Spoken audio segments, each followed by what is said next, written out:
Hey, this is Jay Archer from MasterYourMan.com, and today we'll be talking about mismatched libidos, what they are and what to do. And in order to do that, I brought an expert who's going to be doing a lot more with me. Her name is Kim Switnicki. She is a sex coach. She's an educator and a sex expert.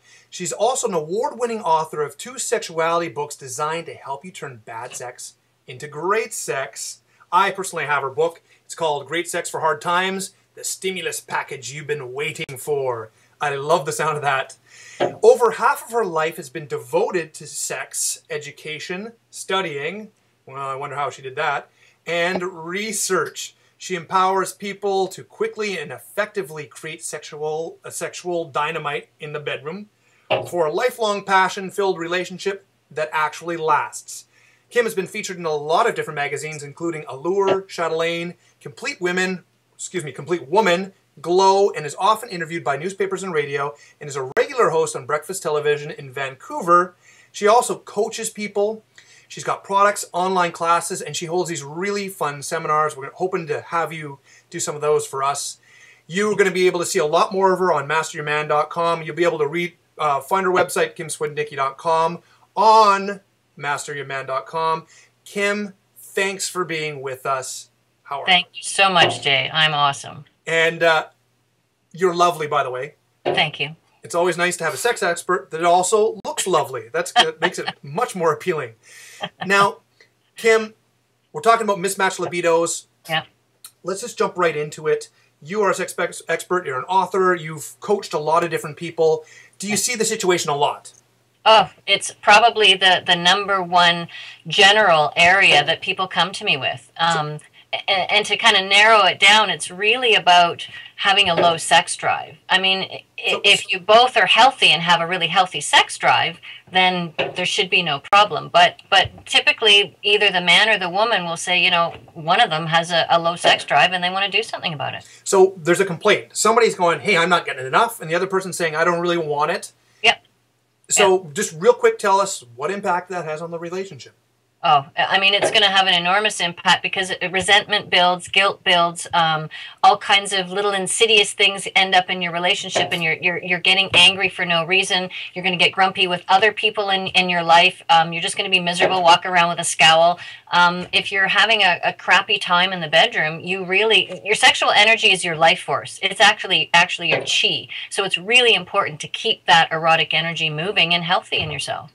So if somebody's not getting it, it's possibly they're going to be grumpy, and they're going to carry that into their relationship, their work, their performance, their parenting. Yeah. So what are the causes of a lowered sex drive, whether it be in men or women? Well, it's really, there are such a number of different things, but everybody's looking for the magic pill. And the thing with Viagra, men have Viagra, and Viagra works if you already have a sex drive. If you already have the idea, Viagra only works on if you have a sexual impulse and you see some woman and it's like, wow, that's pretty hot, and you have that erotic idea, then it sends signals all the way down, blood will flow. And the penis becomes engorged, and then you carry on. If you don't have any arousing thoughts at all, it's not going to work. So don't waste your time. It's not going to make you turned on if you're not. And so then that's the problem in the case of women, is if you just are not interested in it, you're not thinking about it, you know. Yeah. What is the well, there is no magic pill. Isn't it chocolate? Chocolate's not bad, actually. Chocolate has a chemical in it that starts with P. It's very long, multi-syllables. But it actually is the same chemical released when you fall in love. There are lots of love drugs. When you first meet somebody, that's why some people are addicted to just those short little relationships, because they get high off the drugs. That's another conversation we're going to talk about. Yes, that's a really good one.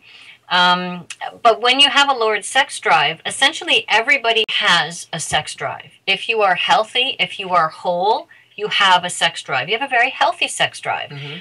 As human beings, it's built into our DNA to reproduce. That's really our only purpose. Without getting really philosophical, our purpose is to reproduce, to keep ourselves on the planet. Right. So everybody has a sex drive. Now, I talk about this. It's an innate need for men to try to mate and spread their seed. Right. Thank you for saying that. A woman said that. Hey, I'm not alone here. This is a woman saying this, and an expert. Absolutely, spread their seed and their progeny, and make sure that they're out there. Women are also looking for the strongest man.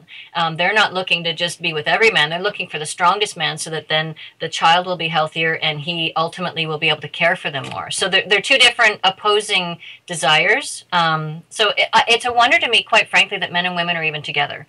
I think it's a big mystery. I think it's awesome, but it's really it's very complex. Right. Now, let's talk about the solution. Yeah. What are some possible solutions to this problem? Well, the first thing that you should do is get checked out by your doctor. And I mean this quite seriously. And I know a lot of people are uncomfortable going to their doctors, but they are trained, the doctors. They may not feel extremely comfortable having explicit conversation, but if you go to them to say that you have a low sex drive and you'd like to get your hormones checked, there's no reason for them not to be able to do that for you.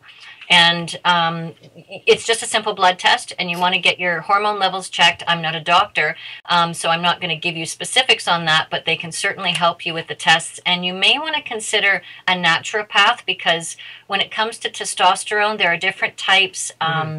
And it's a little bit more involved than just what a standard GP may give you. So if you're still really concerned, or if there's something a little bit off with, with your blood work, I would suggest also having that information go to a naturopath.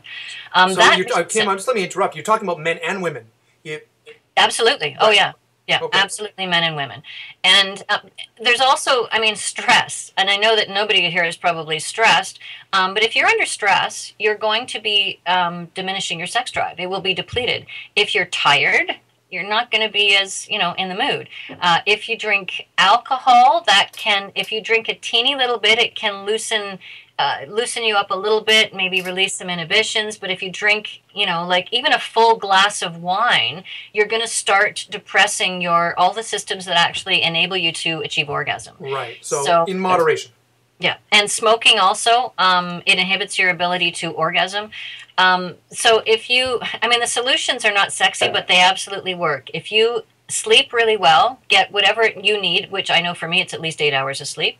You sleep really well. Drink lots of water, because you need to be hydrated. Right. And when you make love, you sweat, you have lubrication. Men and women both need to be hydrated. If you've ever kissed somebody with a dry mouth, that's not very fun. No, it's not hot. So drink lots of water. Eat well. Have a balanced, I know it sounds boring, but have a balanced diet where you're eating the things that you should be eating, lots of fruits and vegetables, and you're getting all your vitamins and nutrients.